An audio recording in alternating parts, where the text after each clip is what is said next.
Good day, everyone. I am HYACINTH VALERO, the first reporter of the debate proposition. Debate is the process of presenting arguments for or against a proposition. Proposition for which people argue are controversial and have one or more individuals presenting the case for the proposition while others present the case against it. Every debater is an advocate. The purpose of each speaker is to gain belief of the audience for his side. Argument is the core of the debate speech. What is a proposition? Proposition is an expression, in the words of an act of judgment. An act of judgment is a mental assertion of something as true or untrue. A proposition is expressed in a complete statement with a subject and a predicate, which something is affirmed or denied. The definition of proposition is a statement putting forth an idea, suggestion, or plan. An example of a proposition is the idea that the death penalty is a good way to stop crime. Types of proposition. Proposition of fact focus on establishing that something is or isn't, or true or false.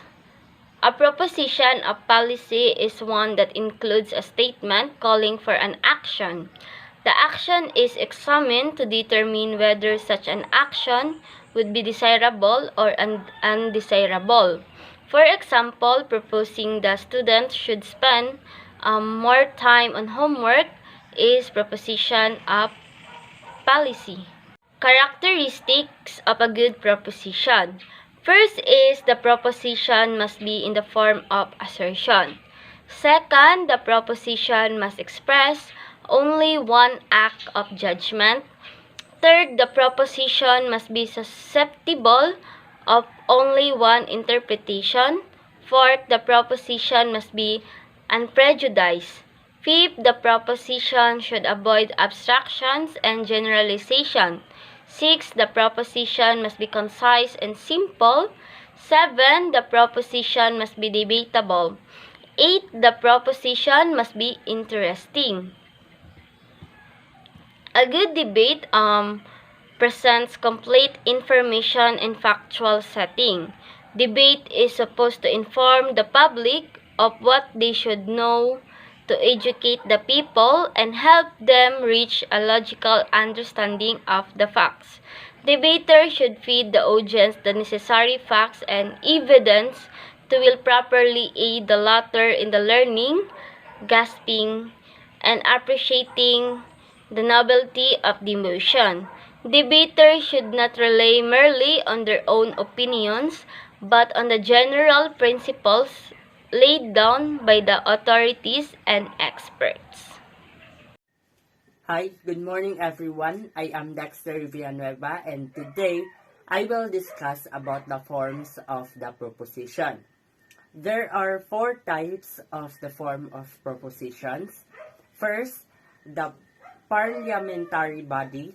Second, the club or school organization. And the third is in a court of law.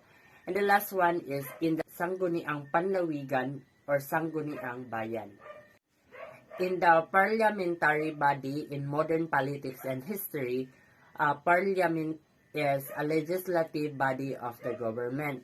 Generally, a modern parliament has 3 functions, which are representing the electorate, making laws, and overseeing the government by a hearing and inquiries. In short, like the Congress of the Philippines, proposition take the forms of bill, or a resolution or motion. In a club or school organization, a club is a group of students organized with a similar interest for a social, literary, athletic, politics, or other common purpose, while an organization is a group of students organized for and acting towards a particular cause, like English club, Filipino club, or a class organization. The proposition is presented in the form of motion from the floor. In a court of law, the proposition assumes the form of a pleading, which are found in the following forms, which are complaints, information, petition, motion. When a person is tried, he or she has to appear in a law court and is found innocent or guilty after the judge and jury have heard the audience. When a legal case is tried, it is considered in a court of law. In the Sangguniang Panlawigan or Sangguniang Bayan, commonly known as the Provincial Board, are the legislature in Philippines provinces.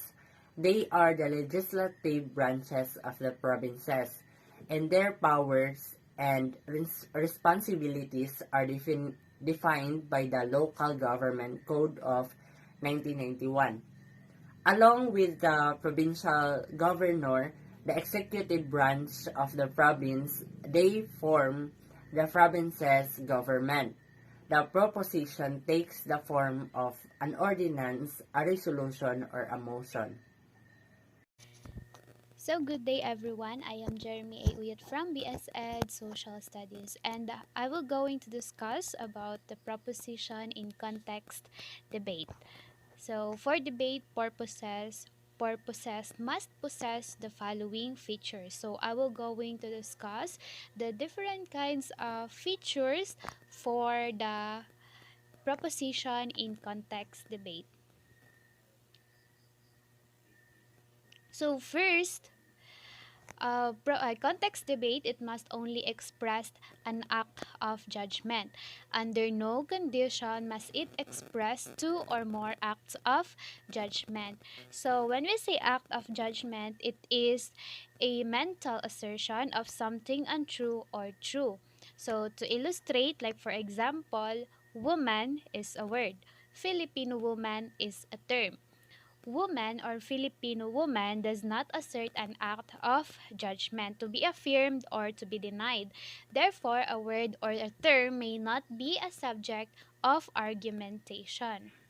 Next, context debate must be stated in the form of affirmation, not in a form of negation. So, affirmative must advocate everything required by a topic itself. In each debate, there are two teams, and that team which argues for the topic is called affirmative. The team arguing the topic is called the negative, or the negative side. So the first speaker of affirmative side must discuss the status quo, put a definition, and in a normative debate, model and prove the most important arguments in the debate to be true. Next, of course, it must be debatable. So when we say debatable, it is open to a discussion or argument. Number 4, it must be univocal, not equivocal. So when we say univocal, it is having only one possible meaning.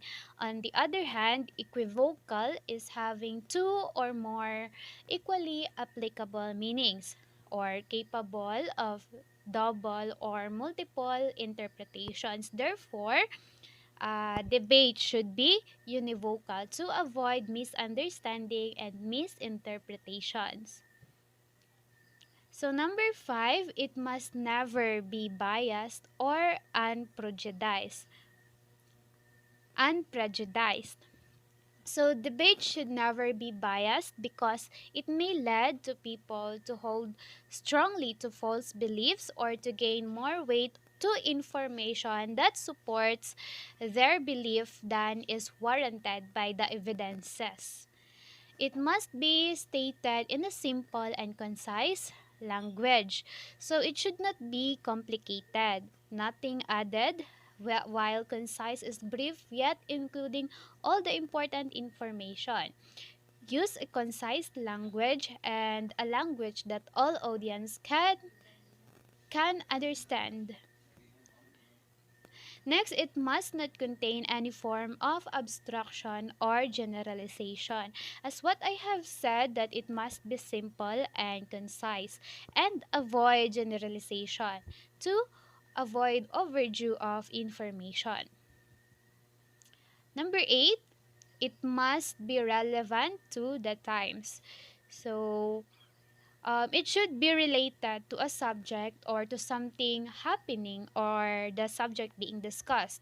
Arguments could be factually, morally, or logically flawed. So they must be misinterpretations, or they may also be unimportant or irrelevant. So a team may contradict one another or fail to complete the task they set themselves. Next, context debate must be so worded so that the burden of proof will automatically fall on the affirmative side. So, by affirming the resolution, the affirmative incurs the burden of proof, which must be met if the affirmative policy plan is to be successful. The negative side, in contrast, is the theme that negates the affirmation. Number 10, it must be of interest to all. So, of course, debate should be interesting. In this way, it helps the audience to see the power of deploying rational, reasoned arguments and compelling evidences in action. So, it teaches them the skills in researching, organizing, and presenting information. Second to the last, context debate must never contain technical terms not comprehensible by the average reasonable person, or ARP. So avoid not comprehensible technical terms, avoid technical jargons as well. Audience or the other speaker will probably not understand the statement clearly. So they might guess at the wrong meaning, thus it should be understandable.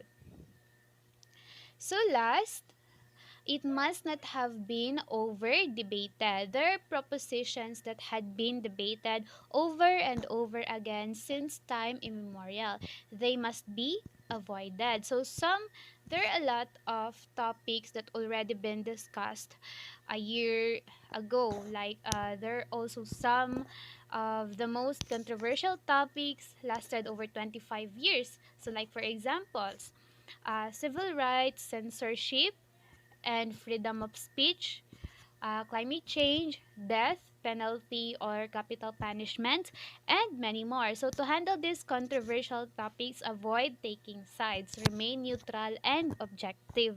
Clearly define the issue and identify outcomes and establish a purpose for a discussion or a debate. So I think that's all for my report. Thank you for listening.